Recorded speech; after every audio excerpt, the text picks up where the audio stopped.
प्रतिष्ठितः। हंसो हंसो इत्यस्य प्रतिकारमाध्यमेन सोऽहं सोऽहं पुरुषः सोऽहमस्मि इति आत्मज्ञानं योगिभिर्मेधासूक्तस्य प्रतिपादितमस्ति।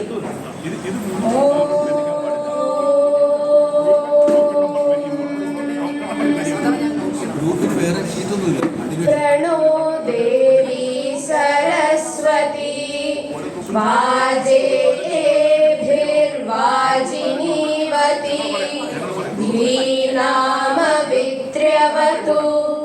ॐ सं सरस्वत्यै नमः। यश्छन्दसा वृषभो विश्वरूपः छन्दोभ्योऽमृतात् सम्बभूव समेन्द्रो मेधया आस्पृणोतु अमृतस्य देवधारणो भूयासं शरीरं मे विचर्षणम् जिह्वा मे मधुमत्तमा कर्णाभ्यां भूरिविश्रुवं ब्रह्मणः कोशोऽसि मेधया पिहितः श्रुतं मे गोपाय। ॐ शान्ति शान्ति शान्तिः।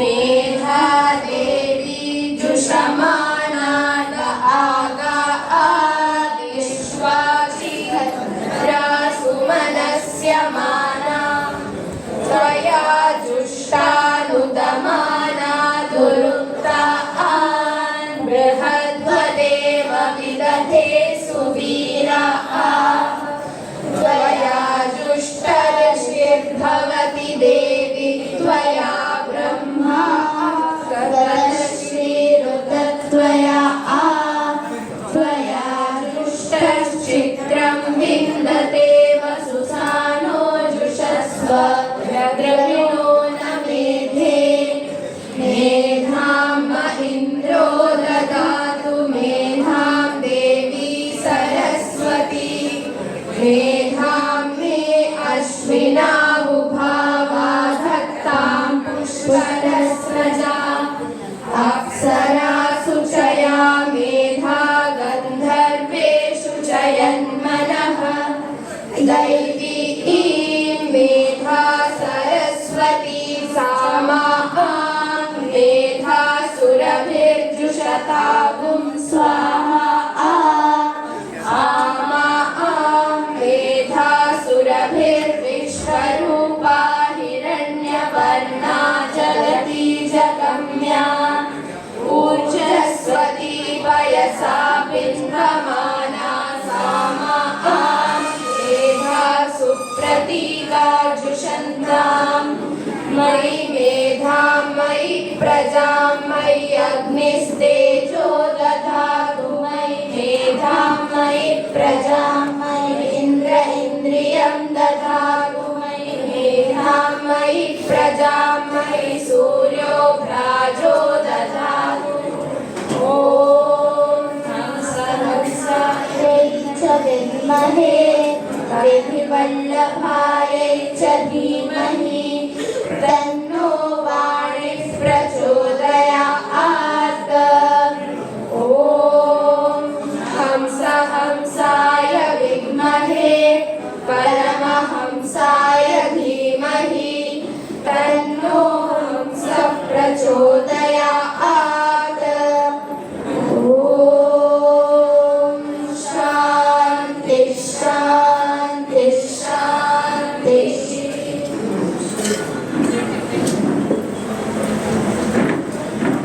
इदानीं वयं शान्तिपाठसंयुक्तम् ईशावास्योपनिषदोच्चारणं कुर्मः। ईशावास्योपनिषत् अतीव विशिष्टः उपनिषदः अस्ति। इत्यस्मिन् उपनिषदि वेदशास्त्रेषु अत्यल्पं किन्तु अतिशक्तिशाली मतं व्यक्तमस्ति। एतत् सर्वस्य अस्तित्वस्य ऐक्यं कवित्वपूर्णतया दृष्ट्या वहति। पूर्णरूपेण या ऊर्जा अस्ति सा परब्रह्म इत्युच्यते। ब्रह्मा समस्तविश्वस्य स्रष्टा अस्ति। दिव्यसत्त्वं सर्वत्र व्याप्तमस्ति। यदि वयम् एतत् सत्यम् अनुभावयेम तर्हि वयं सर्वत्र चेतनाचेतनयोः मध्ये दिव्यं तत्त्वं पश्येम। वित्तस्य वा भोगवस्तूनां लोभः न कर्तव्यः, यतः ते सुखस्य सारं न ददाति। अस्माकं परमं लक्ष्यं परमात्मनः प्राप्तिः एव अस्ति। वयं स्वीयानि कर्माणि श्रद्धया सह अत्यन्तनिष्ठया कर्तव्यानि। आत्मा मनसः अपि शीघ्रतरः अस्ति। आत्मसाक्षात्कारः एव अस्माकं परमं लक्ष्यं। परमात्मा एव एकं सत्यम् अस्ति। प्रकृतेः आदरः च प्रेम च अस्माभिः करणीयं। यथा कृतं कर्म तथा पुनर्जन्म भविष्यति। मोक्षं प्राप्तिः एव अस्माकं लक्ष्यं भवेत्। सूर्यः दिव्यप्रवेशद्वारं यस्मात् ब्रह्मलोकपर्यन्तम् उच्चलोकान् नयति। ब्रह्मलोकः सर्वोच्चेषु लोकेषु एकः अस्ति, यः मोक्षस्य साधनरूपेण अपि दृष्टः। मोक्षं प्राप्तुं वयं सूर्यम् अपि प्रार्थये। यदि वयं भगवान् प्रार्थनाराधना जपपूजा इव स्वीयान् साधनानि कर्तुं प्रयतः स्म, तर्हि वयं सत्त्वगुणसम्पन्नाः भविष्यामः। मायायाः प्रभावालोकाः धर्मपन्था विचलन्ति। शरीरस्य गर्वः न कर्तव्यः, यतः अन्ततः तद् भस्मरूपं परिवर्तते। अन्तिमश्वासपर्यन्तं स्तोत्रजपादीनि पठित्वा आत्ममोक्षं प्राप्तुं समर्थः। तेन पुनर्जन्मचक्रे न पुनरागच्छति। हे भगवन्, मया वर्तमानजन्म वा भूतपूर्वजन्मेषु ये दोषाः कृताः सर्वे कृपया क्षमयन्तु। अहं त्वां प्रतिपद्य पूर्णतः निजसर्वस्वं समर्पयामि।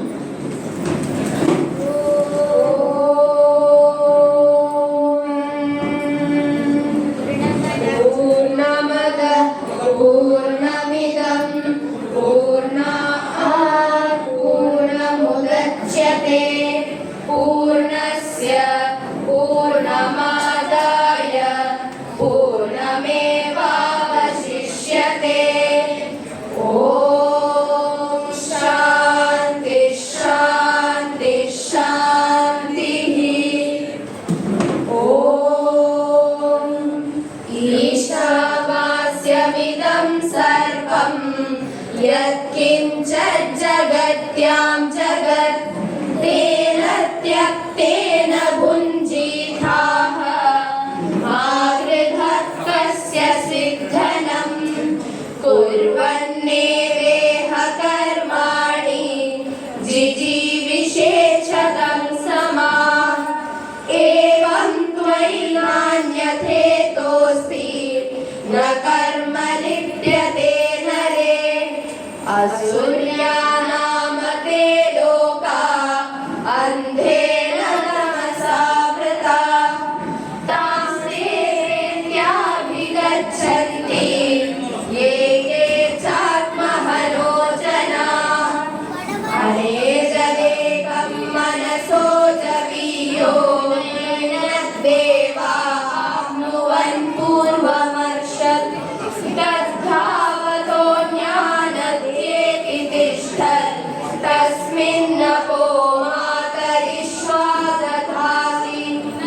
तदेजति तन्नैजति तद्दूरे तद्वन्तिके। तदन्तरस्य सर्वस्य स तु सर्वस्यास्य बाह्यतः। यस्तु सर्वाणि भूतानि आत्मन्येवानुपश्यति। सर्वभूतेषु चात्मानं ततो न विजुगुप्सते।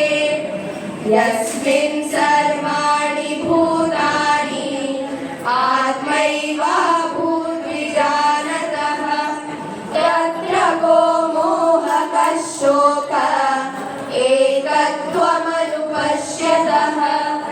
सपर्यगाच्छुक्रमकायमव्रणम् अस्नाविरं शुद्धमपापविद्धम् कविर्मनीषी करिभू स्वयं भूर्याथा तथ्यतोत्थान्यव्यदधात् शाश्वतीभ्यः समाभ्यः अन्धं तमप्रविशन्ति ये विद्यामुपासते ततो भूय इव ते तमो य विद्यायां रताः अन्यदेवाहुर्विद्यया अन्यदाहुरविद्यया इति शुश्रुमधीराणां येन तद्विचक्षिरे विद्यां च विद्यां च यस्तद्वेदो भयं सः अविद्यया मृत्युं तीर्त्वा विद्ययामृतमश्नुते अन्धं तमः प्रविशन्ति ये सम्भूतिमुपासते ततो भूय इव ते तमो य सम्भूत्यामृताः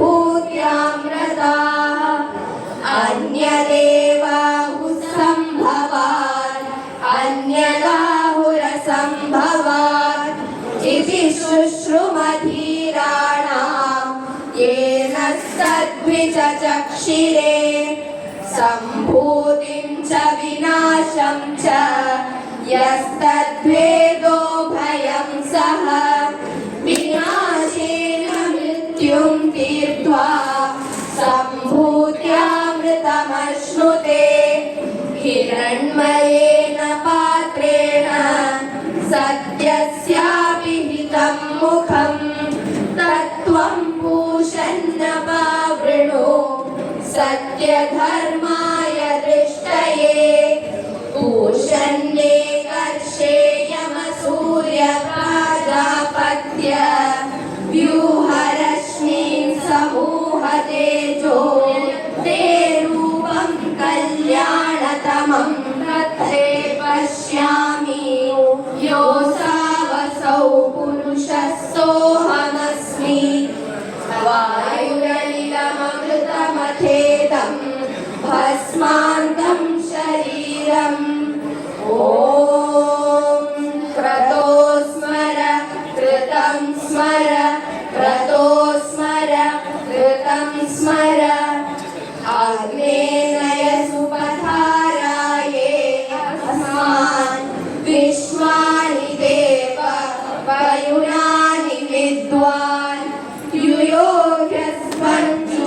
युयोग्यस्मञ्जुपुराणमेनो भूयिष्ठां ते नम उक्तिं विधेम भूयिष्ठां ते नम उक्तिं विधेम ॐ पूर्णमदः पूर्णमिदं पूर्णात् पूर्णमुदच्यते पूर्णस्य पूर्णमादाय पूर्णमेवावशिष्यते ॐ शान्ति शान्ति शान्तिः हरिः ॐ श्रीगुरुभ्यो